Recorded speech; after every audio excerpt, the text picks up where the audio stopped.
Excelentíssimo senhor doutor desembargador relator, excelentíssimos desembargadores, venho por meio deste vídeo sustentar as razões e os fundamentos da apelação de Alexandre Miguel Andrade nos autos. Bom, consta da denúncia que no dia 21 de outubro de 2021, por volta das 6h20 da manhã, Alexandre foi em sua residência surpreendido com uma pequena quantidade de drogas, no caso 50 gramas de maconha e 0,03 centigramas de LSD. E o Ministério Público então o denunciou pela prática do crime de tráfico de entorpecentes e ele foi ao final da instrução condenado à pena de 5 anos e 10 meses de reclusão em regime inicial fechado. Contudo, como a defesa externou nas suas razões de apelação, essa sentença não deve prosperar nos seus exatos termos. Primeiro, excelências, a questão da própria condenação. A defesa entende que o réu deveria ser absolvido ou que a conduta deveria ser desclassificada para o crime de uso de entorpecentes. Ele não poderia ter sido condenado pela prática de tráfico ilícito de entorpecentes. Não há prova nos autos para isso. Por quê?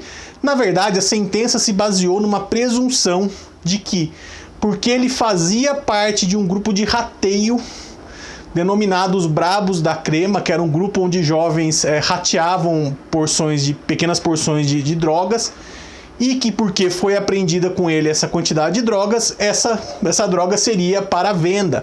Ele não foi em nenhum momento surpreendido na venda. Então presumiu-se que era para venda e a condenação foi baseada nisso. Contudo, a defesa entende que não existem elementos nos autos a justificar a manutenção desta condenação. E aqui eu elenco vários.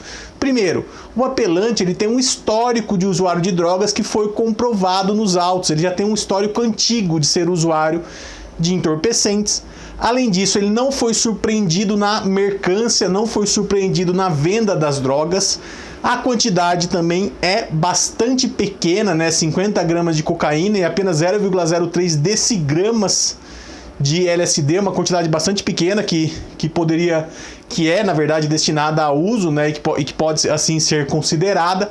Além disso, não foram apreendidos com ele outros objetos que são comuns no tráfico ilícito de entorpecentes, como a questão da balança. Não foi apreendida nenhuma balança, nenhum tipo de invólucro para embalar essas drogas, e também não foi apreendida com ele quantidade de dinheiro que indicasse a venda de drogas, né? Aquele dinheiro que se diz dinheiro contado, dinheiro miúdo. Não foi apreendido nada disso no momento em que a polícia adentrou a sua residência. Então a defesa entende que seria o caso de absolvição por falta de provas e também, na verdade, né, a desclassificação para o crime de uso previsto no artigo 28 da Lei 11.343 de 2006.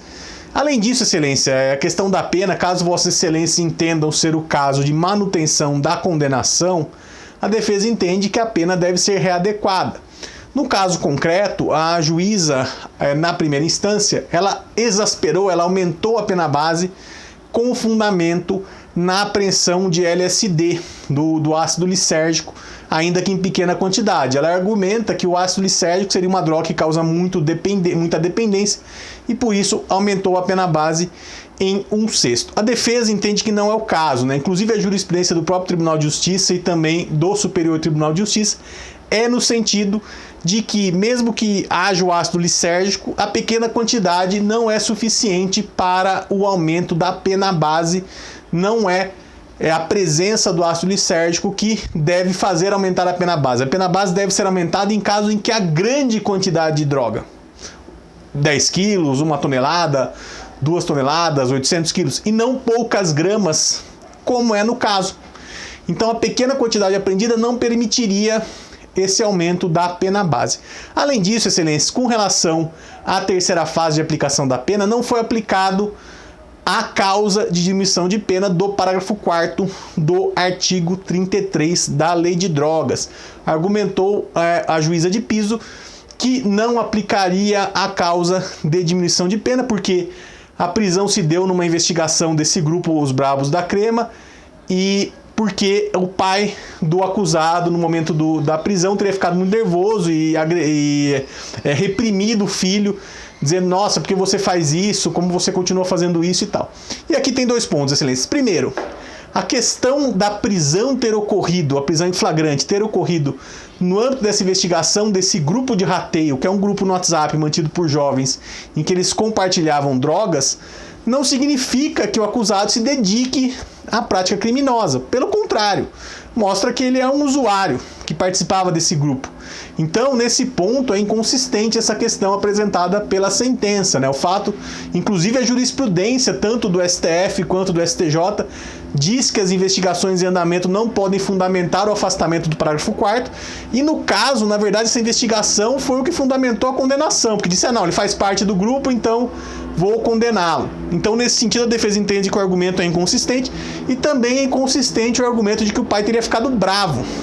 E aqui é muito importante frisar isso, né? O fato do pai ter, de alguma forma, repreendido o filho no momento da prisão, mostra que é um pai preocupado, mostra que o filho é usuário, tem uma questão reiterada de uso de drogas, e não que ele é um traficante reiterado. Então a defesa aqui, ela bate muito forte nesse ponto, tanto na apelação, quanto nos memoriais que agora eu apresento, no sentido de que as condições pessoais do Alexandre, né, do apelante, ele é primário, ele tem bons antecedentes, ele era usuário de drogas, ele em nenhum momento participou de organização criminosa, nunca participou, e em nenhum momento também se dedicou à atividade criminosa, tanto que trabalhava no CREMESP, né, segundo consta nos autos. Então, excelência, a defesa entende que deve sim ser aplicada a causa de diminuição de pena do parágrafo 4º, porque estão presentes os requisitos legais e os argumentos lançados na sentença não podem ser suficientes para o afastamento da diminuição de pena, e com a diminuição de pena, a defesa requer também a fixação de regime menos gravoso, em tese o regime aberto para o início do cumprimento da pena, e também a substituição da pena privativa de liberdade por restritiva de direitos. Esses são os requerimentos da defesa, e espero que aguardo que seja dado provimento ao recurso da apelação interposto pela defesa.